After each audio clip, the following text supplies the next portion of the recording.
Hi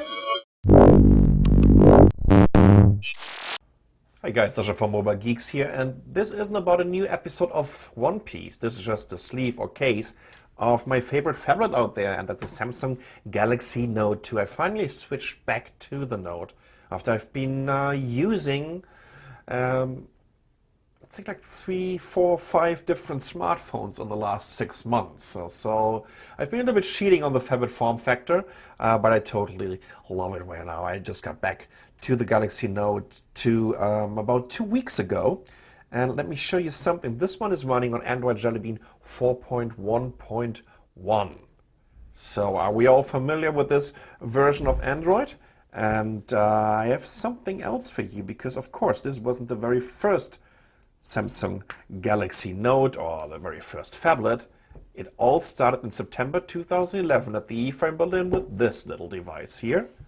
And that's the very first generation of the Samsung Galaxy Note. And let me tell you a little secret. Let's head over to the settings here. Well, I think you noticed it already. Here we go.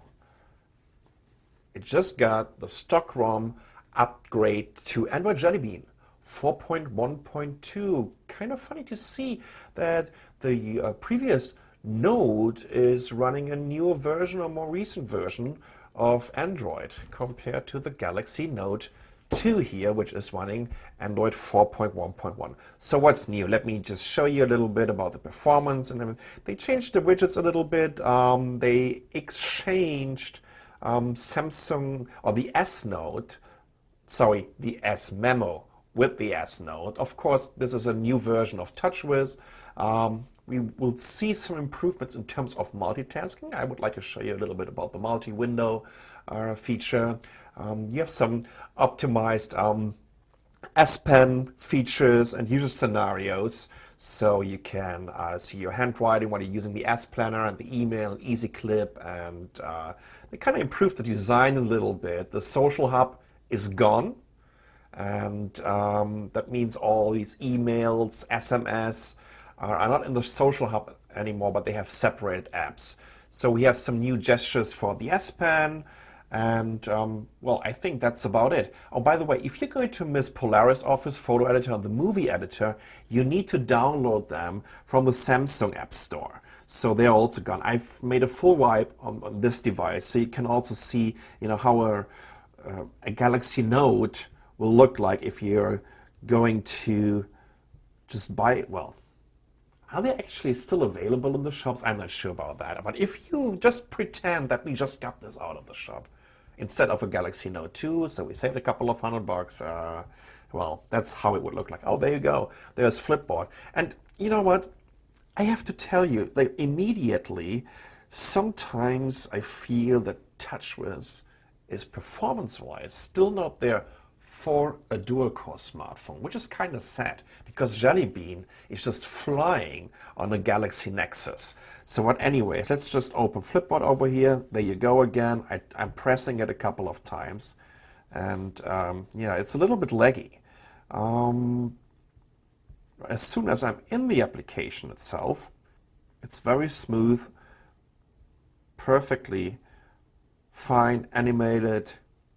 Let's get into a story here. I think that looks pretty good. Okay, let's go back here. Of course, they're also using the new notification bar of Android Jelly Bean, which comes with all these little features.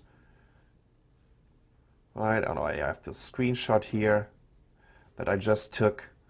Right, so I don't even have to open my email app or my screenshot app here. I can immediately interact with the content here. So I could, for example, also share this screenshot with all these other pre-installed apps here.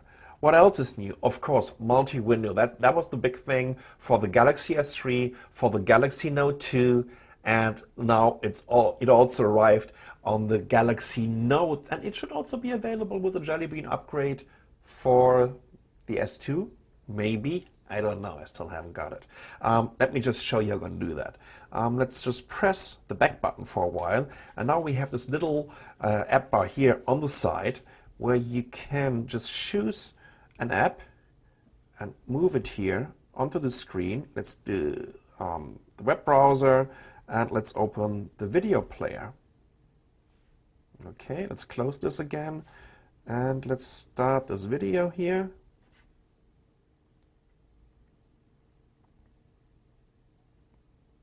Okay, here we go. And you can change the size. I can also just switch in between these two windows, and of course I can make this one full screen. Here we go. That looks pretty neat, right? Okay, let's go back to the main screen. Here we go. So if you want to get rid of this little multi-windows bar, right, you just have to press the back button again for a couple of seconds. What else is new? You have some new gestures for the S Pen, so you can just go up and down, and so especially when you're using the specific S Note applications. Again, performance-wise, I still feel like you saw that, right? Again, it was a little bit laggy, and we are expecting Android Jelly Bean to have Project Butter in there and not Project Stutter. So, in my opinion, I don't know what Samsung is doing. Well, it is way, way better compared to Ice Cream Sandwich. But you know what? I'm going to end up using the Nova launcher on this Galaxy Note because it's just a faster launcher, and I don't need all these shishi and fancy schmancy here, multi-windows there, whatever. It is still a very small display, and to be honest, I think this multi-windows idea is more of a tech demo. Well, this looks pretty smooth, but as soon as I'm switching over to the widgets, they are smooth too. Well, that's the demonstration effect right now. Anyways, this was an update I've been really waiting for, and I've been really looking. There you saw this little lag again. I've been really waiting for. It is way faster compared to the version with Android Ice Cream Sandwich, and that was 4.0.4 if I'm not mistaken. Now with Jelly Bean, you're getting a lot of extra features. You're definitely getting more performance out of your Galaxy Note. It's kind of reanimating the original Samsung Galaxy Note again. And you know what? I would guess you would even get a little bit more of battery life out of this. That's Android Jelly Bean 4.1.2 on the Samsung Galaxy Note. I'm still Sascha from Mobile Geeks, and if you like this video, just give me a thumb up somewhere down here. Leave me a comment if you have any questions. Subscribe to our channel. And just take a look at all these other way over 3,000 mobile computing videos on Mobile Geeks. Thanks for watching.